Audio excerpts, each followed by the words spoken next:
اعوذ باللہ من الشیطان الرجیم بسم اللہ الرحمن الرحیم. ڈیئر اسٹوڈنٹس، السلام علیکم ورحمۃ اللہ وبرکاتہ. آج ہم پڑھنے جا رہے ہیں پارٹ تھرڈ اس کا، saint of the gutters. Saint of the gutters میں نے آپ کو بتائی کس کے بارے میں ہے. یہ مدر ٹیریسا کے بارے میں. کل ہم نے پڑھا تھا کہ یہ کہاں سے آئی تھی، اس کے فادر کون تھے، ماں نے کیا کیا. اس کے بعد فائنلی اس کے جو دماغ میں اس کے کانوں میں ایک آواز آ گئی. اس کو کہا گیا کہ آپ یہ چھوڑ دو اور لوگوں کی سروس کرو، اللہ کے قریب جاؤ، لوگوں کی سروس کرو. تو آج ہم وہی دیکھیں گے کہ اب اس نے پچھلے لیکچر میں نے آپ کو بتایا تھا کہ اس نے سنا تھا کہ انڈیا کہیں پہ ہے، تو اس کے لیے یہ گئی انگلش سیکھنے کے لیے. سسٹر آف لیریٹو جو کانوینٹ تھا وہاں پہ انگلش سیکھنے کے لیے گئی.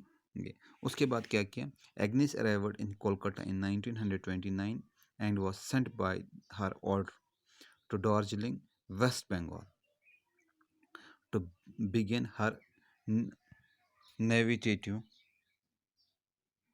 that is the period of study and prayer which every nun must undergo before she finally becomes a nun. At the convent, apart from prayers, she spent her time here in learning Hindi and Bengali so that she could speak to the people whom she had come to serve. Then she began to teach in schools run by the Sister of Lerito, first at Darjeeling, then in Kolkata. She took her final vows as nun in 1937 and assumed the name Teresa because that was the name of the patron saint of missionaries. While teaching the Indian girls, students from affluent backgrounds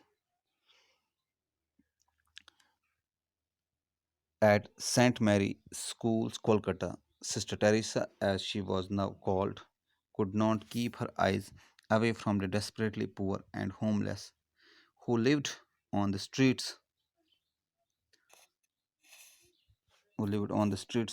of the city in slums. The conditions in which they existed were appallingly unhygienic. The filth and the stink were nauseating, and it was no wonder that they suffered from all kinds of diseases. Sister Teresa could see that the hospital and other civic amenities were stretched to the limits in their teeming metropolis, so she would sometimes carry the worst cause of the street herself, clean them up, and look after them. They will recover till they recovered or die. She could not bear to see anyone dying without dignity that every death deserves.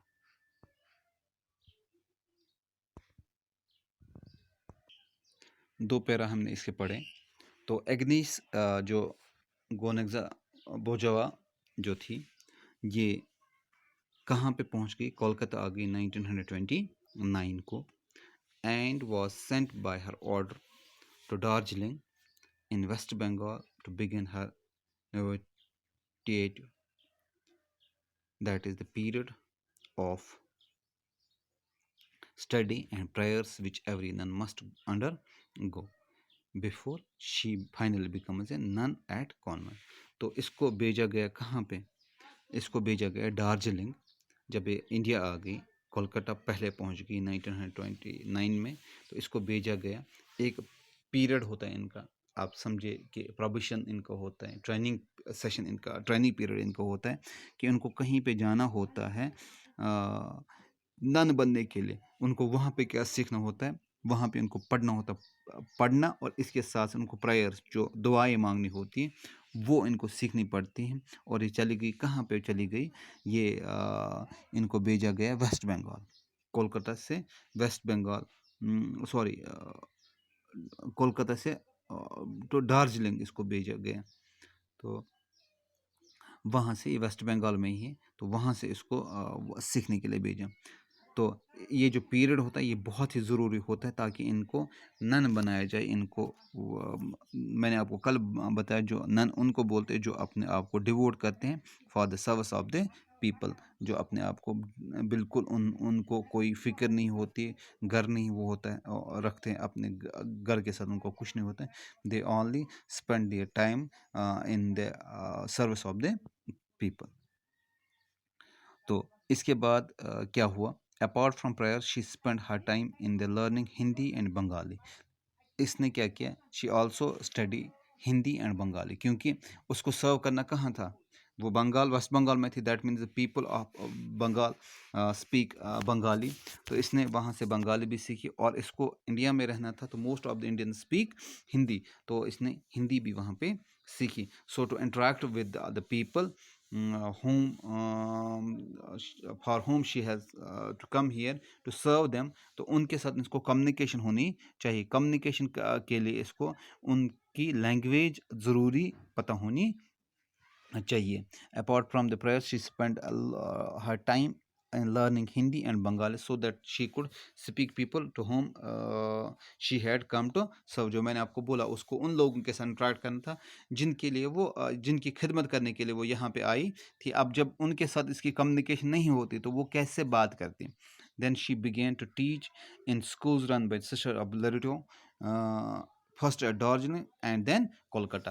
اس کے بعد اس نے start کیا پڑھانا، school میں اس نے پڑھانا start کیا، کیونکہ ننس کا بہت سارا کام ہوتا ہے، ان کو بہت سارا کام کرنا پڑتا ہے، ان کو اپنے آپ کو بہت ہی ڈیووشنل رکھنا پڑتا ہے تاکہ لوگوں کی وہ خدمت کریں۔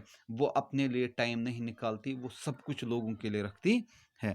تو اس نے کیا کیا؟ اس نے اب کانوینٹ میں پڑھانا شروع کیا۔ کہاں پہ؟ پہلے وہ دارجلنگ میں، کیونکہ دارجلنگ میں اس کی ٹریننگ تھی، وہاں پہ اس نے اب پڑھانا اسٹارٹ کیا۔ اس کے بعد وہاں سے واپس آ کے کہاں پہ اس نے پڑھانا اسٹارٹ کیا؟ کولکتہ میں۔ She took her final vows as nun in 1937۔ 1929 میں یہ نن بننے کے لیے یہاں پہ آئی تھی، اور اس کو 8 سال یہاں پہ لگے نن بننے کے لیے، اور فائنلی 1937 میں یہ نن بنی and assumed the name of Teresa. اب اس کو ٹیریسا کا نام دیا گیا، Teresa because that was the name of the patron saint of the missionary۔ جو سینٹ جو پیٹرون تھا ان سینٹس کا مشنریز میں، اس کو ٹیریسا بولتے تھے، تو وہی نام اس کو ملا، کیا؟ Teresa. while teaching the Indian girl students from the affluent backgrounds at St. Mary's School, Kolkata, Sister Teresa, as she was now called, could not keep her eyes away from the desperately poor and homeless who lived on the streets of the city in slums۔ تو اب یہ کن کو پڑھا رہی تھی؟ She was teaching Indian Indian students, girl students I can say. تو ان کی حالت دیکھیے، کہاں پہ وہ پڑھا رہی تھی؟ سینٹ میری اسکول، مشنری اسکول ایک تھا، تو وہاں پہ ان کو پڑھانے کے لیے گئی تھی۔ تو اس کو اب وہاں پہ کیا بولتے تھے؟ اب وہ سسٹر بنی تھی، ابھی وہ مدر نہیں بنی تھی، سسٹر بنی تھی، اس کو سسٹر ٹیریسا کے نام سے مانا جاتا تھا۔ اور وہ ان لڑکیوں کی حالت دیکھتی تھی، تو کن لڑکیوں کی؟ جو بالکل غریب تھے، ہوم لیس تھے، اور کہاں پہ رہتے تھے؟ یا تو اسٹریٹس پہ، یا تو سلمز ہے اوور کراؤڈڈ ایریا جو ہوتا ہے، جہاں پہ بہت سارے لوگ رہتے ہیں، اور وہاں پہ پراپر جو کنڈیشن جو گھر ہونا چاہیے دیٹ از ناٹ، وہ پراپر وے گھر کا نہیں ہوتا ہے، وہ غربت کی زندگی بسر کرتے رہتے ہیں۔ The condition in which they exist were appallingly unhygienic. تو اپیلنگ ویری بیڈ کنڈیشن ہم کہہ سکتے جو ورس کنڈیشن جو ہوتی تھی، اور انہائیجینک، وہاں پہ صاف صفائی کا بالکل ہی فقدان تھا، بالکل ہی صاف صفائی نہیں ہوتی ہے۔ کہاں پہ؟ ان سلمز میں۔ دا فلتھ مینز جہاں پہ زیادہ ہی ایکسٹریم ڈرٹ ہو، گندگی ہو۔ their filth and stink were nauseating, and was no wonder that they suffered from all kinds of disease.